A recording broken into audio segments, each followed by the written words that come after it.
이번 강의에서는 네스팅 기능과 툴패스 순서를 변경하는 내용에 대해서 살펴보도록 하겠습니다. 위쪽에 보이는 이 형상은 이런 글자들을 만약에 가공한다 라고 하게 되면 그 소재를 아끼기 위해서 이와 같이 정렬을 해주는 기능이 아트캠에서 네스팅 기능이 있는데요. 이 네스팅은 가능한 소재를 적게 사용하는 쪽으로 자동 배열을 해주는 기능이고요. 특히 비싼 재료를 가공하거나 효율적으로 재료를 사용해야 될 때에는 유용하게 사용될 수가 있습니다. 또한 이 재료와 재료 사이의 공급값을 offset해서 벡터를 가공하는데 여유를 두는 기능이 있어서 그것을 잘 활용할 수가 있습니다. 아래쪽에 보이는 이 부분은 이렇게 네스팅한 소재를 프로파일 툴 패스로 가공할 때 순서대로 이렇게 순서를 정할 수가 있는데요. 그 내용도 같이 살펴보도록 하겠습니다. 아트캠에서 네스팅 기능을 사용하기 위해서 새 모델을 열어서 네스팅 작업을 진행하도록 하겠습니다. 너비와 높이는 150 곱하기 150으로 설정을 하고요. 해상도는 900 정도로 설정하도록 합니다. 또 원점은 가운데로 놓고 확인을 눌러서 이와 같은 설정으로 새 모델을 시작하도록 하겠습니다. 먼저 네스팅이 될 소재 크기를 잡아주기 위해서 벡터 툴에서 사각형을 하나 그리도록 하겠습니다. 사각형의 사이즈는 145 곱하기 높이를 45로 설정을 하겠습니다.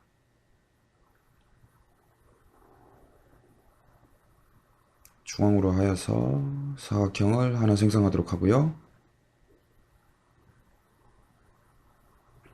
추스를 눌러서 사각형 생성 페이지를 나오도록 하겠습니다. 다음으로 이 안에 채워지게 될 글자들을 써보도록 하겠습니다. 벡터 툴의 텍스트 벡터 만들기 기능을 이용해서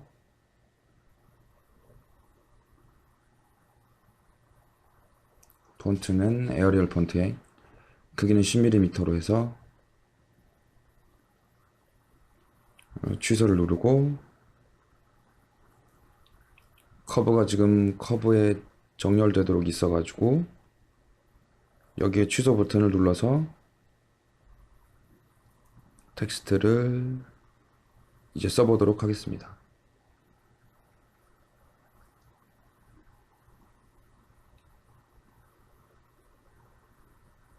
이와 같이 텍스트를 입력하였고 다음으로 마우스 오른쪽 버튼을 눌러서 텍스트 페이지를 나오도록 하겠습니다.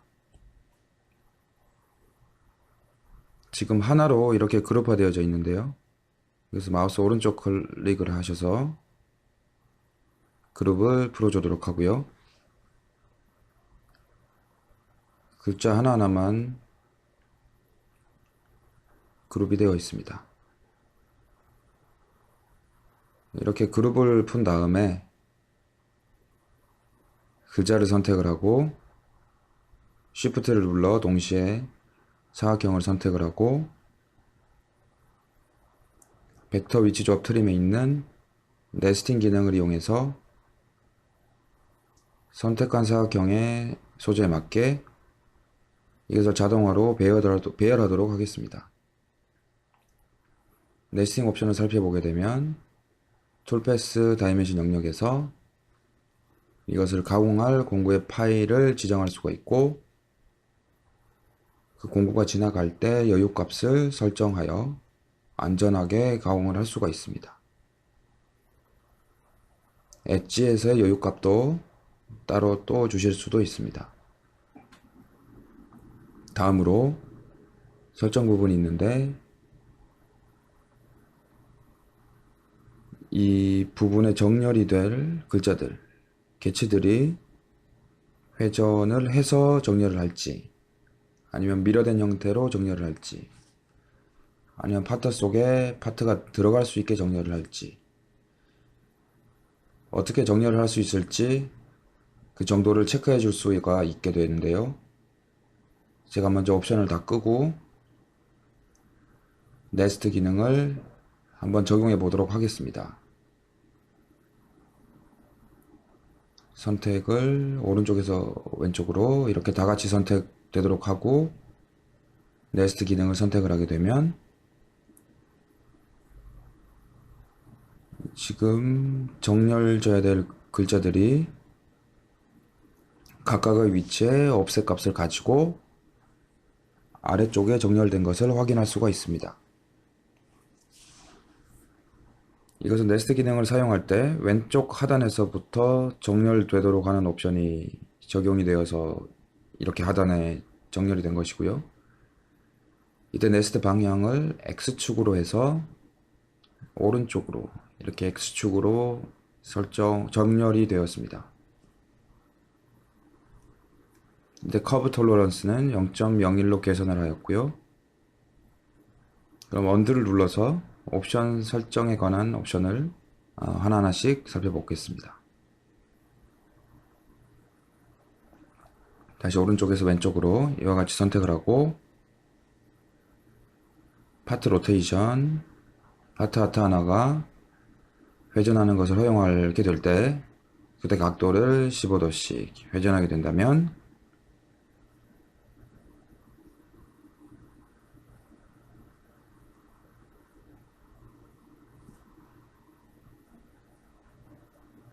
지금 보시는 것처럼 조금 더 효율적으로 그 각도를 돌려가면서 네스팅이 될 수가 있습니다. 이거는 이제 15도씩 돌리면서 네스팅 옵션을 적용을 한 것이고요. 다시 언두를 하고 파트와 시트를 선택을 한 후에 각도를 1로 한번 해보도록 하겠습니다.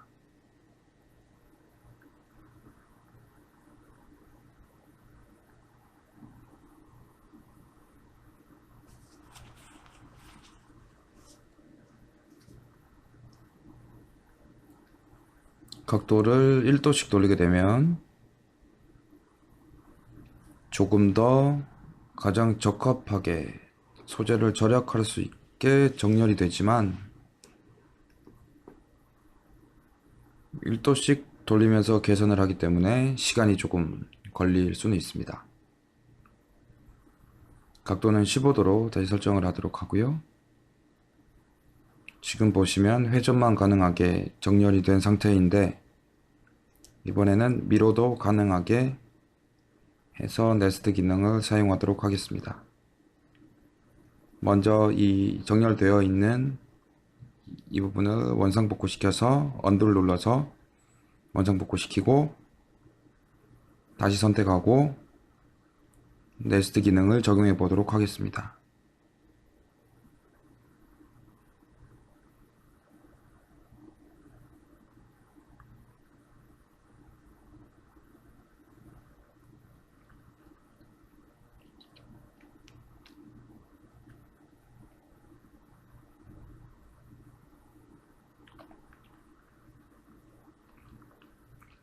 이와 같이 정렬이 될 때 회전하거나 미러해서 소재를 아낄 수 있는 방향으로 정렬이 되는 옵션입니다.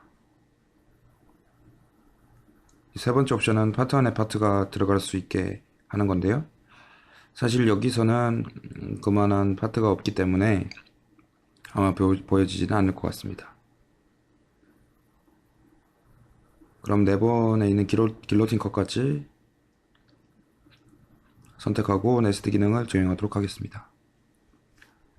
먼저 이전 상태로 되돌리기 위해 언두를 클릭하고 이렇게 선택을 다 한 다음에 네스트 기능을 이용해서 다시 한번 정렬하도록 하겠습니다.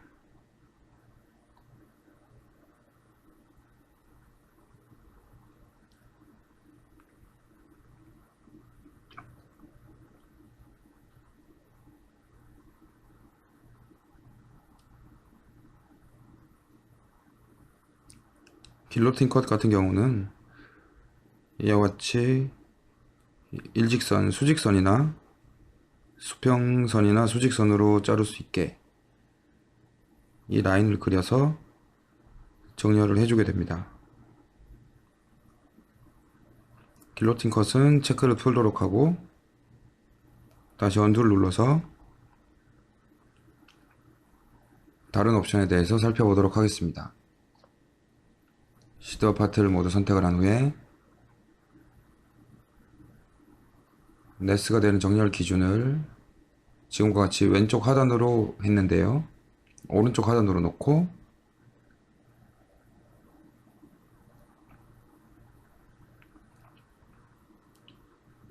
정렬을 해보도록 하겠습니다. 여기가 기준이 되어서 파트들이 정렬이 X축으로 될 것입니다.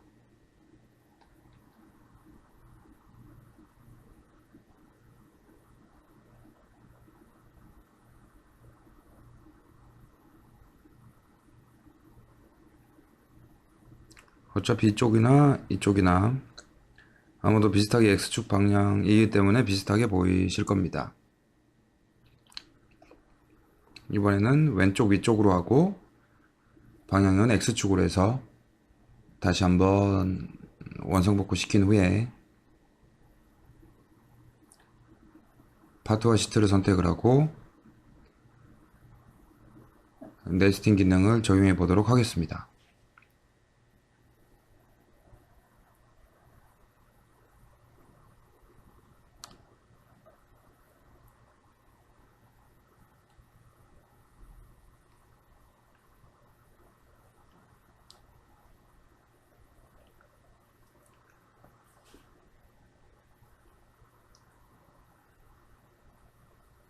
왼쪽 위쪽을 기준으로 해서 이와 같이 정렬된 옵션을 확인할 수가 있습니다.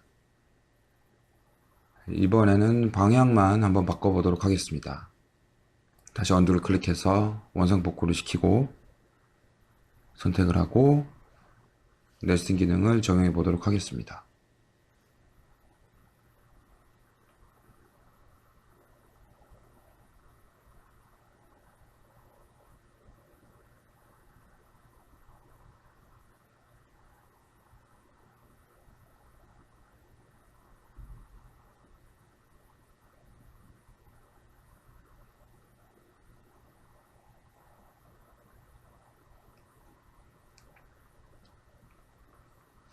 상단 왼쪽에서 기준되어서 Y축으로 정렬이 되어서 네스팅이 정렬된 것을 확인할 수가 있습니다. 다음으로 원상 복구시킨 다음에 아래쪽에 있는 바운더리와 그룹에 대한 옵션을 살펴보도록 하겠습니다. Use Model as Boundary라는 옵션을 선택을 하게 되면 제가 이렇게 선택을 하였을 때 네스트 기능을 누르게 되면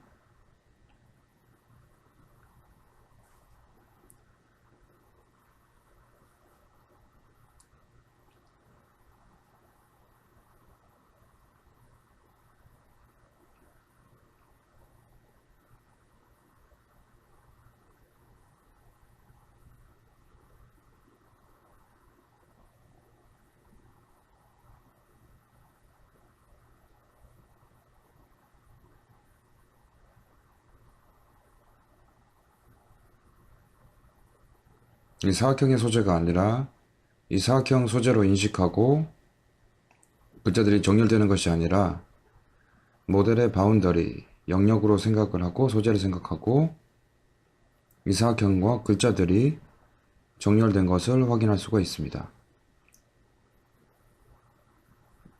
다시 언두를 눌러서 완성 복구를 시키고 이 옵션은 체크를 해제하고 다음 옵션에 대해서 살펴보도록 하겠습니다.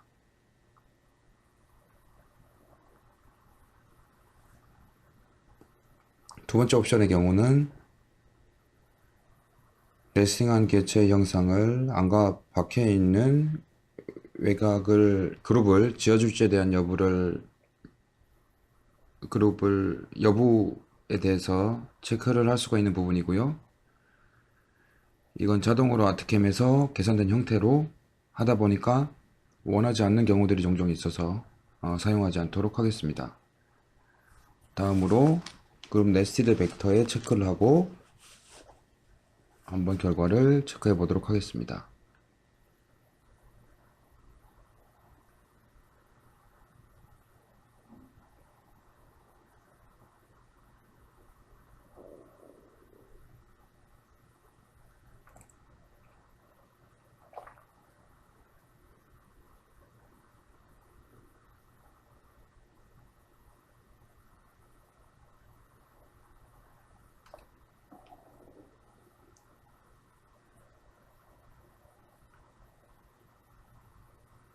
지금 보시는 바와 같이 글자가 네스팅된 파트들이 모두 한꺼번에 그룹이 되어지는 옵션입니다.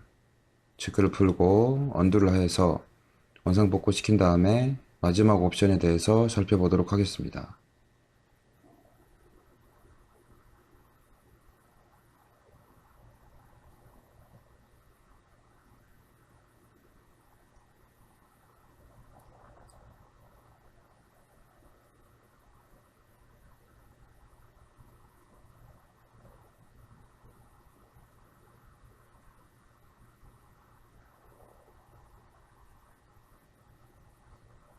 마지막 옵션은 지금 보시는 이렇게 남는 영역에 대해서 벡터를 이용해서 그 영역을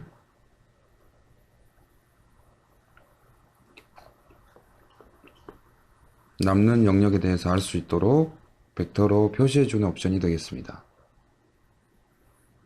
이것의 밑에 있는 옵션을 체크를 하게 되면 레스트 오버에 대한 바운더리를 벡터 라이브러리에 보내게 됩니다. 두 옵션의 체크를 끄고 다시 원상 복구를 하고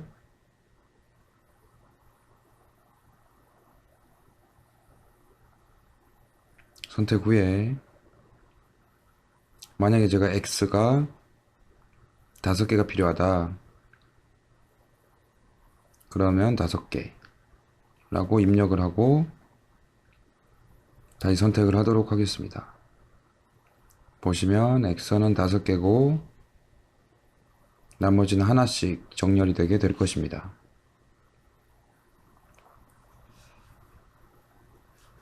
이와 같이 여러 개가 필요한 파트의 경우는 선택을 하고 이 선택된 객체에 복사할 숫자를 넣어서 여러 개의 파트들을 정렬시킬 수가 있습니다. 또한 모든 파트들이 여러 개가 필요할 경우에는 여기에 숫자를 넣어서 그 값을 지정하실 수도 있습니다.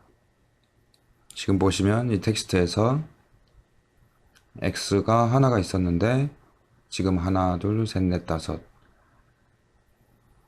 총 5개의 X차가 정렬된 것을 확인할 수가 있습니다. 이와 같이 네스트 기능을 이용해서 소재를 가능한 한 적게 사용하는 쪽으로 그 파트를 정렬할 때 아주 유용하게 사용되어질 수 있는 기능입니다. 그럼 이렇게 정렬된 파트들에 대해서 프로파일 가공 툴 패스를 생성해 보도록 하겠습니다. 네스팅 창을 닫도록 하고 프로파일 툴 패스를 생성하기 위해서 프로젝트에 툴 패스를 클릭하고 2D 툴 패스 영역에 있는 프로파일 툴 패스 생성 아이콘을 클릭합니다.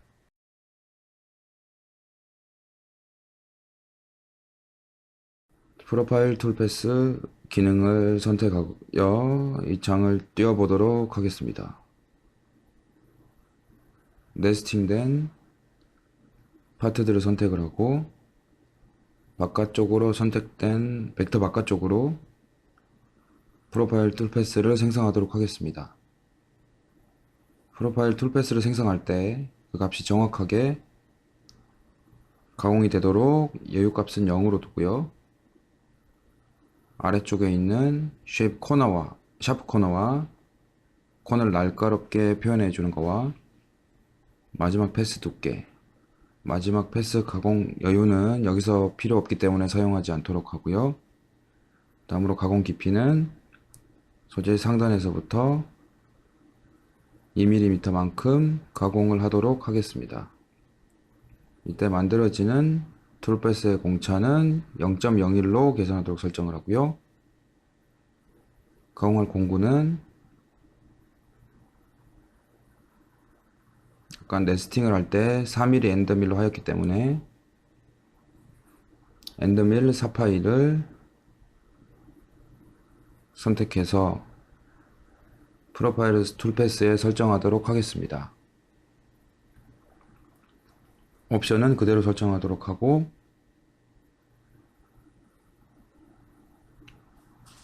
연속 가공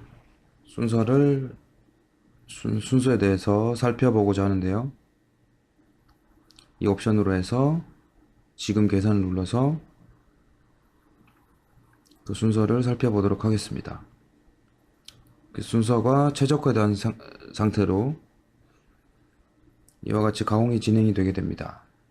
지금 보시면 가장 짧게 이동하는 경로로 이렇게 움직이면서 시작점이 움직이면서 가공이 되는 것을 확인할 수가 있습니다. 다음으로 자동 옵션 중에 텍스트 순서를 이용해서 계산을 해보면 텍스트가 쓰여졌던 순서대로 아마 순서가 지정이 될 것입니다. 다음으로 왼쪽에서 오른쪽으로 가는 방향이고 오른쪽에서 왼쪽으로는 모양은 비슷하지만 오른쪽에서 왼쪽으로 가공을 하게 됩니다. 그 다음 아래에서 위로 하나씩 내려오면서 가공을 하게 되고 위에서 아래는 제가 거꾸로 설명했는데 아까 아래에서 위로 올라갔거나 지금은 위에서 아래로 방법으로 순서를 정해줄 수도 있고 나사선으로 안쪽에서 이렇게 돌면서 외곽으로 가공을 할 수도 있고 바깥쪽에서 돌면서 들어오는 순서를 지정할 수가 있습니다. 수동 같은 경우는 벡터를 선택을 해서 그 방향성을 제가 지정을 할 수가 있는데요. 벡터를 하나 폴리라인으로 만들어 보도록 하겠습니다.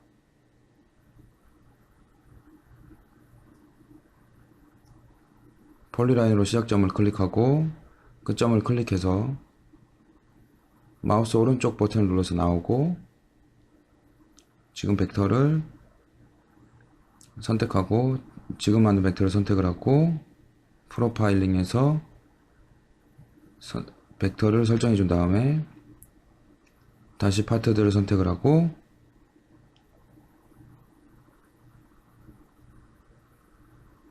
계산을 누르게 되면 이 벡터의 방향에 따라 순서가 변경되게 됩니다. 이와 같이 프로파일링 툴패스는 어떻게 이동하냐에 따라서 가공 시간이 많이 좌우가 되기 때문에 이와 같은 옵션을 이용해서 최적화된 상태로 가공을 진행하실 수가 있습니다.